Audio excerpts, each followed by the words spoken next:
नमस्कार, मैं हूं आपके साथ हेमंत कुमार और आज तारीख है 22 अप्रैल 2026 की। युद्ध के हालात क्या हैं ये तो समझेंगे ही, साथ ही साथ हॉर्मुज से एक बहुत बड़ी खबर आ रही है, उस पर भी नज़र डालेंगे, उस पर विस्तार से हम आपको बताएंगे। और इसके अलावा आज बात करने वाले हैं हम सीज़ फायर को लेकर के, क्योंकि अमेरिका ईरान के बीच में सीज़ फायर की अवधि जो है ख़त्म होने के बाद में ट्रंप का नया बयान क्या है और ट्रंप का ये नया बयान क्या इशारा करता है, इस पर भी हम बात करने वाले हैं। तो सबसे पहले हम बात कर लेते हैं हॉर्मुज से आ रही इस वक्त की सबसे बड़ी खबर की, क्योंकि हॉर्मुज में भारत आ रहा एक जहाज़ गुजरने की कोशिश कर रहा था और उसे रोक दिया गया है, ये जानकारी सामने आई है। वहीं आपको बता दें कि ईरान ने इस जहाज़ को रोका है, इस्लामिक गार्ड ने इस जहाज़ को अपने कब्जे में ले लिया और आरोप यह है कि ये बिना अनुमति के हॉर्मुज से गुजर रहा था। थोड़ा विस्तार से देखते हैं कि दरअसल ईरान की जो इस्लामिक रिवोल्यूशनरी गार्ड हैं आईआरजीसी, और आईआरजीसी ने हॉर्मुज स्ट्रेट में से भारत आ रहे एक जहाज़ को रोका है और उसको अपने कब्जे में लिया। ईरान ने आरोप लगाया कि ये जो जहाज़ है बिना अनुमति के ईरान की हॉर्मुज को पार कर रहा था, हॉर्मुज से होकर के गुजर रहा था। दरअसल इस जहाज पर लाइबेरिया का फ्लैग लगा हुआ है। एपामिनोडेस नाम का ये कंटेनर शिप जो है वो गुजरात के मुंद्रा तक आ रहा था, इस तरह की जानकारी है, लेकिन इसे बीच में रोक दिया गया है, इसे जब्त कर लिया गया है। ये ईरानी नौसेना ने दावा किया है कि ये जहाज़ जो है इस जहाज़ के नेविगेशन सिस्टम में छेड़छाड़ की गई थी और इससे समुद्री सुरक्षा को खतरा पैदा हो गया है। यह जब कार्रवाई की गई तब आईआरजीसी ने इस जहाज़ को इंटरसेप्ट किया और आईआरजीसी ने इसे इंटरसेप्ट करके अपने कब्जे में ले लिया। अभी इसकी जांच की जा रही है और इसे तट की तरफ लेकर के आईआरजीसी गई। और आपको बता दें कि इसके अलावा इजराइल से जुड़े जो फ्रांसिस्का नाम का एक दूसरा जहाज़ है उसको भी जब्त कर लिया गया है।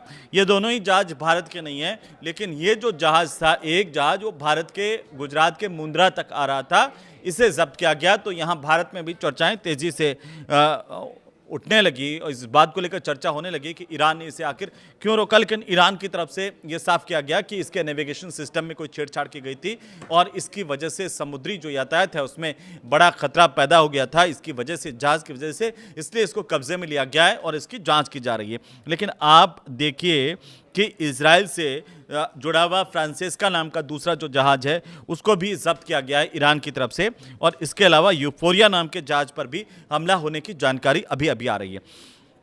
इससे पहले ये खबरें इस तरह की आ रही थी कि एक जहाज़ पर ईरान के पास फायरिंग हुई है, लेकिन जबकि दूसरा ओमान के तट के पास में क्षतिग्रस्त हुआ है, इस तरह से। लेकिन अभी जो हॉर्मुज की स्थितियां हैं वो आप कह सकते हैं कि वहां से गुजरने वाले जहाज़ों के लिए अच्छी नहीं कही जा सकती। हमले भी हो रहे हैं और लगातार कार्रवाई भी हो रही है, तो इस तरह से अभी आप समझिए कि हॉर्मुज पूरी तरह से लॉक की स्थिति में है। लेकिन अभी आप देखिए कि अब बात कर लेते हैं आखिर सीज फायर पर, क्योंकि ट्रंप का एक बयान आया। ट्रंप ने कहा कि पाकिस्तान ने उनसे अपील की थी और पाकिस्तान की अपील पर ट्रंप ने कहा कि सीज फायर की अवधि को हम बढ़ा रहे हैं। हालांकि ये नहीं बताया कि कितने दिन सीज फायर को बढ़ाया गया है। ट्रंप ने यह कहा कि अमेरिका पाकिस्तान की अपील पर ईरान के साथ चल रहे युद्ध विराम यानी कि सीज फायर को आगे बढ़ा रहा है, और जैसा मैंने कहा कि कितने दिन के लिए आगे बढ़ा रहा है इस पर कोई जानकारी नहीं है, लेकिन ये अच्छी बात है कि जो सीज फायर की अवधि है वो आगे बढ़ी है। ट्रंप ने यह भी कहा कि ईरान में इस वक्त नेतृत्व और सरकार में एकजुटता नहीं है, और ऐसे वक्त में पाकिस्तान के जो प्रधानमंत्री हैं शहबाज शरीफ और आर्मी चीफ पाकिस्तान के आसिम मुनीर, दोनों ने उनसे ईरान पर कुछ समय तक हमलों को रोकने की अपील की थी, ये ट्रंप कह रहे हैं, और ताकि ईरान को साझा प्रस्ताव तैयार करने का वक्त मिल पाए, मौका मिल पाए। ईरान ने पहले ही हालांकि जिस तरीके से सीज़फायर की शर्तों का उल्लंघन का आरोप लगाया, उससे जो तेहरान है वो काफ़ी सख्त संदेश पहले ही दे चुका है, लेकिन ट्रंप के बयान बार बार इस पूरे मामले को लेकर के बदल रहे हैं। अब ये ट्रंप ये कह रहे हैं कि पाकिस्तान के कहने पर उन्होंने सीज़फायर को आगे बढ़ाया। इसके मायने क्या हैं? कई लोग ये इस बात को इस तरह से ले रहे हैं कि ट्रंप जो है वो अनावश्यक बयानबाजी कर रहे हैं इस पूरे मामले को लेकर के, कभी भी कुछ भी, क्योंकि इससे पहले उन्होंने क्या कहा था कि अगर ये जो शांति संधि है वो कामयाब नहीं हुई, ये पीस डील जो है अगर सक्सेस नहीं हुई तो ईरान का नक्शे से नाम हटा देंगे।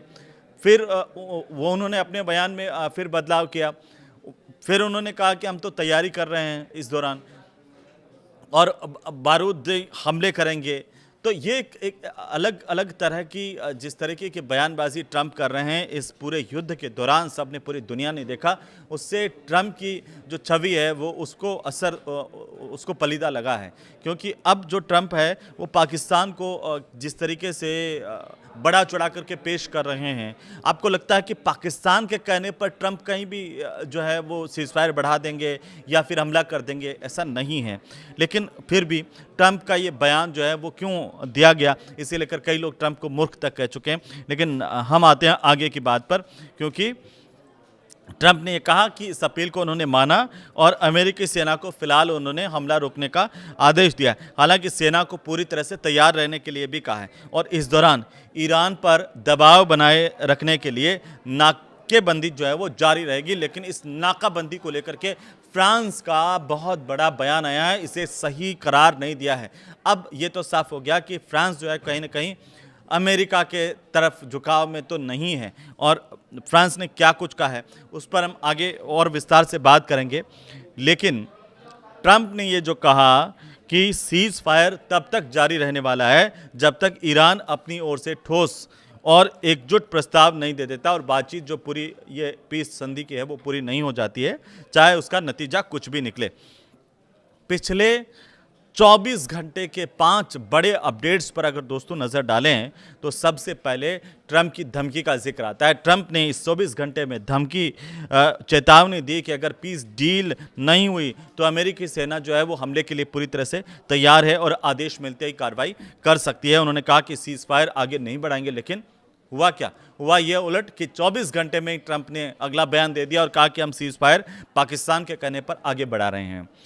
दूसरी बड़ी बात यह हुई कि हॉर्मुज खुलवाने पर एक बैठक हुई है जिसमें यूके ने और फ्रांस के 30 देशों की जो बैठक है उसको बुलाने का फैसला किया गया और लंदन में ये बैठक होने वाली है। विस्तार से इस पर चर्चा होगी।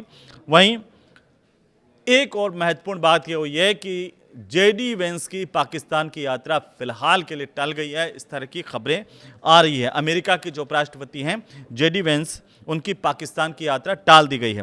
ईरान से बातचीत के लिए जो डेलीगेशन है वो पाकिस्तान भेजने से इनकार कर दिया और ईरान की तरफ से यह इनकार करने के बाद में फैसला किया गया कि जेडी वेंस पाकिस्तान नहीं जाएंगे।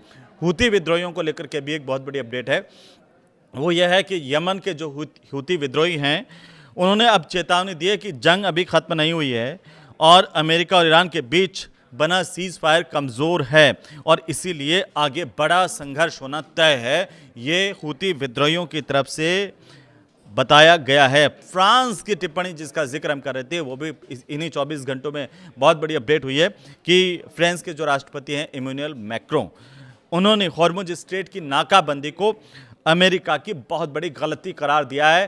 फ्रांस ने कहा कि ये इस फैसले के बाद ईरानी अधिकारियों ने अपना शुरुआती जो रुख था वो बदल दिया। कहीं ना कहीं हॉर्मुज को लॉक करने की, उस पर नाकाबंदी करने की गलती अमेरिका ने की है। अब आप देखिए कि ये खबरें बीच में आ रही थी कि ईरान ने एक और जहाज पर हमला कर दिया। ईरान की IRGC ने 2 जहाज जब्त कर लिए हैं। ये बात ठीक है कि जो जहाज अब और ज़्यादा सख्ती ईरान की तरफ से बढ़ा दी गई है हॉर्मुज पर।